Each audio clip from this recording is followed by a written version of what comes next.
Welcome, everyone. This is Crucible Tarot. It's no longer Aluminum Tarot. I've decided to rebrand for personal reasons, especially that, due to the abundance of people speaking love and light, love and light, love and light in their titles, it didn't really encompass specifically what I wanted to achieve with this channel. And therefore, I decided upon myself to look into other names that better encompassed the end goal for this channel. That said, I'll explain that in another post a bit later on, but for now, let's get to the order of the day. We're going to be reading for the sign of Aries, Sun, Moon, and Rising for the month of June. This is going to be a message that when you hear it, it's going to resonate with you and whatever is taking place in your life at the current moment. Now, that said, we'll be pulling from several different decks. We'll be pulling from the Angelarium deck, which is Peter Morenbacher, I believe that's his name, which is an incredibly well illustrated deck here. We'll also use the Trusted Moonology Oracle deck, which is something that is widely used across the tarot community to do oracle card messages. And a very special one came across to me when I had a visit to Watkins Books in London. This is the Warrior of Love Tarot from Luna Marie, which has actually got some very profound artwork in it. And I actually had the pleasure of meeting her. She signed it personally, and I had a brief chat with her about tarot. I think, I wish her all the best with her promotion of these decks as well, and with her work, in the tarot community across the UK and beyond. So I'll leave information about these decks in the description box below once this goes live, or once this is posted, and we'll go from there. So basically, order of day is as such. If you like what you see here, please be sure to give a like, share, subscribe, ding the notification bell so you don't miss any updates from future postings. And additionally, feel free to support the channel as you see fit. We're going to take it from there and just carry on. Firstly, for Aries, Sun, Moon, and Rising, I've shuffled your cards, and for your oracle card message, we have the Angel Materiel. This is the Angel of Rain. Now, the way I interpret this angel, this is the angel of watching things accumulate over time. So small things become larger, larger things become creeks and rivers, and those rivers become lakes, those lakes become oceans. It shows the interconnectivity of all of our experiences, but additionally it shows that in time and patience, if we're present within the moment, we'll see whatever it is that we're working on grow accordingly. I'm thinking, in my head intuitively about a gestation period. For example, you have children, they have a 9-month gestation period for human beings. For other animals, it's different. Some can be several months. Some can be, within several days, depending on what kind of creature you're dealing with.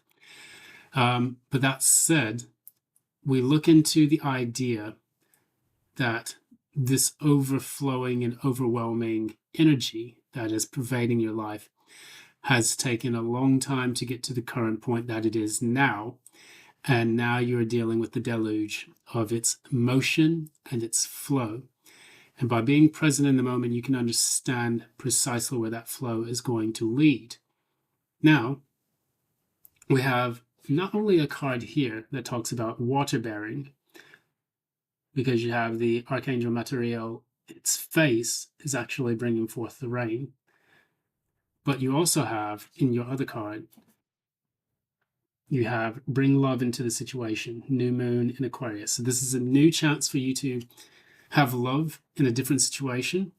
With this being Aquarius, the water bearer, this deals with a lot of air energy in retrospect. So I'm getting a lot of the same type of energy, bringing the spiritual energy into the earthly realm. The incredible ingenuity, the capabilities, and the foresight that comes from heaven down to earth So that's basically what the water bear always talks about. Now, as this is the new moon, we're dealing with a time in which this is now starting to become a thing in your life. It's slowly crescendoing to the full moon, which will take about a month's time. So I guess you can say that maybe all of this will take place over a month's time. And hopefully it does. But until then, sit tight. Hopefully it'll come around. Now, getting into your tarot card readings, we have from the previous period in time in your life, we have the Fool in the reverse. It's a very interesting full deck because we have all of these butterflies here. This kind of reminds me a little bit of the Lightseer's Tarot, but not quite. Because with this, you have butterflies, which represent transformation, death and transformation. And we notice that the Fool, with its clothes and tatters, in the original Rider-Waite deck, it is talking about that it has been on this journey infinite amount of times. So, ironically, you see here, we just talked about Aquarius. You see next to this Fool card, the sign for Uranus, which is Aquarius. So you may be dealing with an Aquarius, or you may have Aquarius strongly in your chart, which is bringing their energy deeply into this one. The Fool in reverse, however, tells us that instead of bringing a new start to something, you're choosing to close yourself off to it in the recent past. And the reason why Wheel of Fortune was the other card that you had here. And I love how this actually gives kind of the planetary correspondence to it. You can see the Wheel of Fortune is Jupiter, which is Sagittarian, which you may have Sagittarius in your chart as well, Sun, Moon, and Rising. You may be closing off to an Aquarius in hopes that you can move yourself forward in the future. So with this talks about those new possibilities, waiting for fate and destiny, and look to bring in something new rather than you focusing on the old, or maybe a change in circumstances, which in the recent past you had to face, and that in turn changed your destiny or your fate in a completely different trajectory than what you were expecting to receive. So that Fool card in the reverse, I think a lot of the Uranian energy that you have flowing through this chart, when you closed off to something, the Uranian energy then decided it was going to manifest or materialize in a different way. So I'm just going to make sure that this laptop does not restart, because I don't want that to happen. Okay, we're good. Okay, fine. Let's carry on. We're going to go to the next set of cards here. You have the Seven of Wands in the reverse. So this is oftentimes fiery energy, talking about standing your ground, holding your principles, being able to fight off attackers. After the success of the Six of Wands, you then move into the Seven, where it becomes a bit skewed. It's no longer balanced, so you have to keep your balance by fighting to preserve something. In the reverse, it means that you're no longer doing that. You don't want to fight. You don't want to have to constantly explain yourself. And you want your energies to be at peace and at rest, rather than be at constant attack, under a constant attack. So with that, the reason for all of that is the Knight of Pentacles in the reverse. The Knight of Pentacles in the reverse, it comes to a stalemate, an energy where things are not moving, or that things have become blocked, stifled even. And what you're wanting more than anything is you're wanting that fresh start. However, you just don't have it in you, according to these cards. You don't have it in you to sustain what it is that you are trying to move towards. So say, for example, you had a breakup, and this is materializing as you want something new, you've broken up with a person, now you don't want to fight about things, you don't want to have to explain yourself as to why this breakup took place.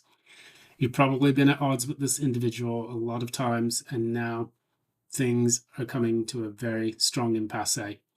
That said, it's important for you to realize that you have to preserve and maintain your own energy. Without doing this, it's going to make it very, very difficult for you to move forward as you want to with this Wheel of Fortune. This can actually block your progress if you don't maintain your energy as according. Now, additionally, we look at, when we have the Knight of Pentacles, we talk about slow and steady steps towards building something that is going to be long lasting. Whatever you dealt with in the past, whether that was a job, whether that was a relationship, whether that was a way of thinking, you're finding that the foundation for that is not manifesting or materializing the way you want it to. And for some inexplicable reason that there is no pragmatic foundation in it anyway. So, for example, if you're in a relationship, you no longer want to fight about, the nuts and bolts that make this relationship up anymore. You no longer want to try to preserve something that is not showing its value or use to you anymore. Knights always deal with movement. And in this particular case, if there's no movement on a practical level, it's something you're not willing to put in the energy or effort for. So if that was the case with a person that you were dealing with, they did not focus on the practical aspects of the relationship, and therefore you decided to withdraw from it. If this is a job and you're not getting paid enough, or things are not moving forward, or you're not getting, I suppose, adequate compensation, to say the least, if your bank account's hurting at the end of every month because of the issues that you're faced with this, then it's not something that you want to continue. You will start to look for new work. You will start to try to move things into a new direction. Because we have this, when you look at the astrological correspondences, you have Knight, Aries, Pentacles, Taurus. When you have the Seven of Wands, you have again that energy.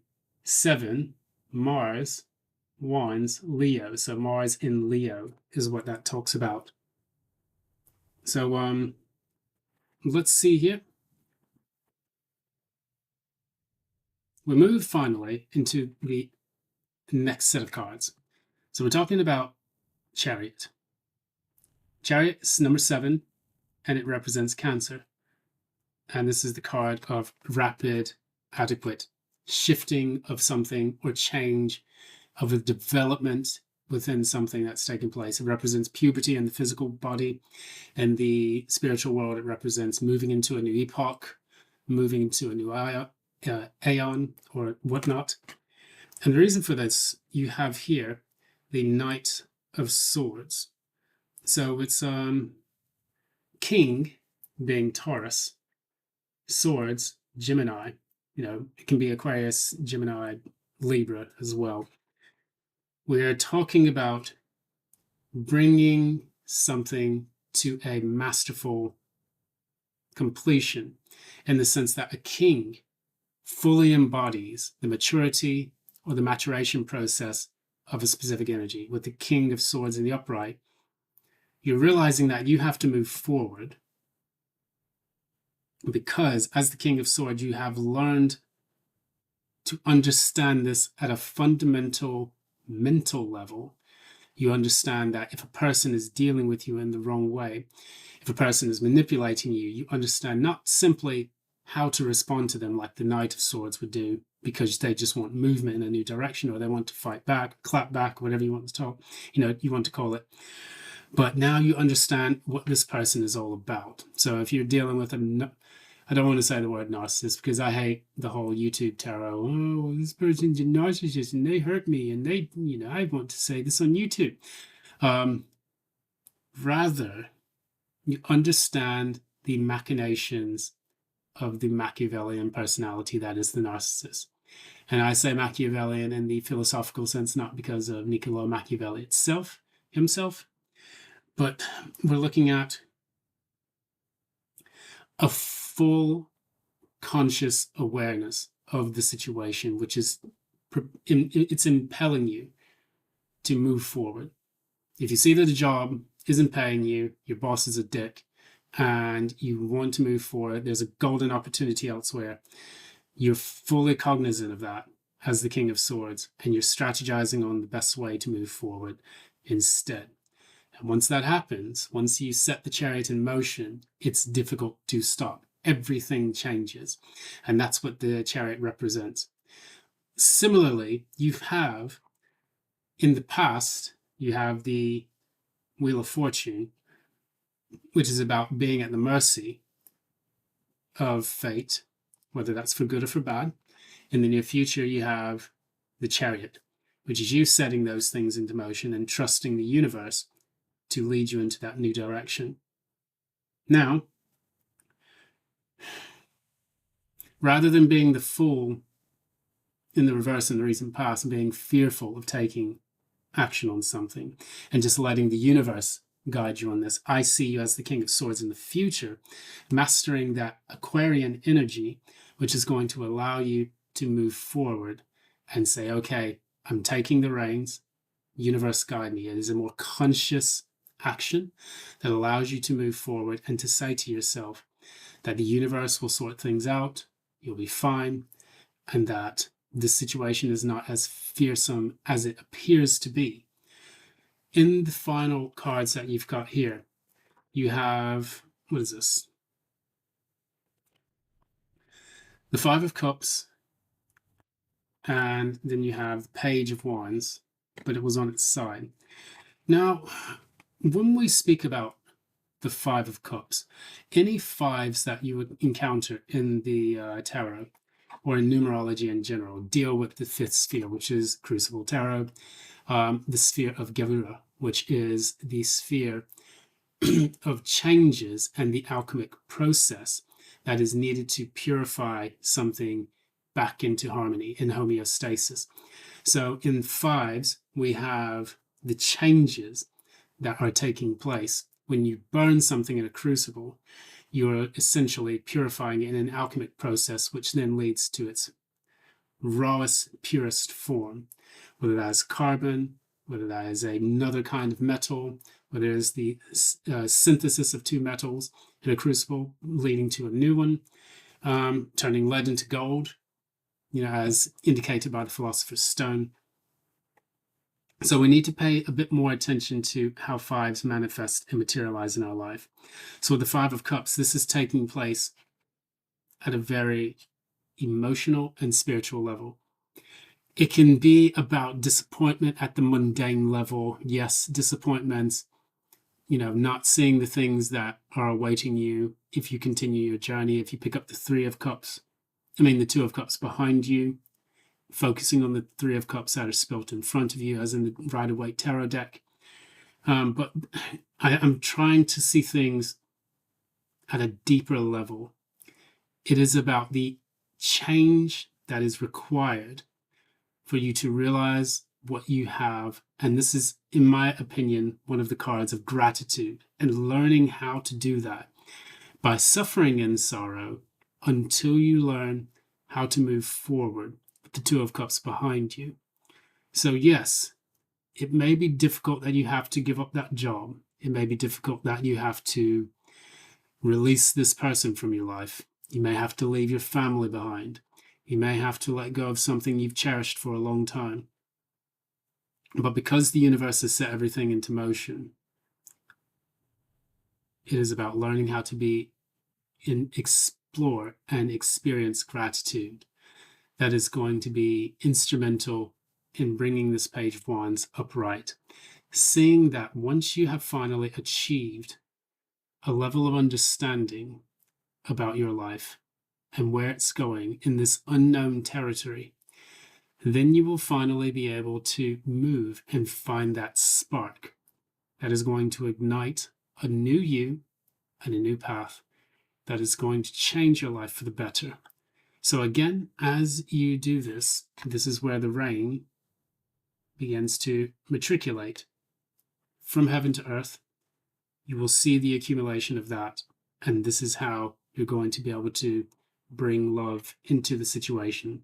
Maybe not love for something from the past, but love for self and love of the future, of what may come, of what dreams may come, we could even say.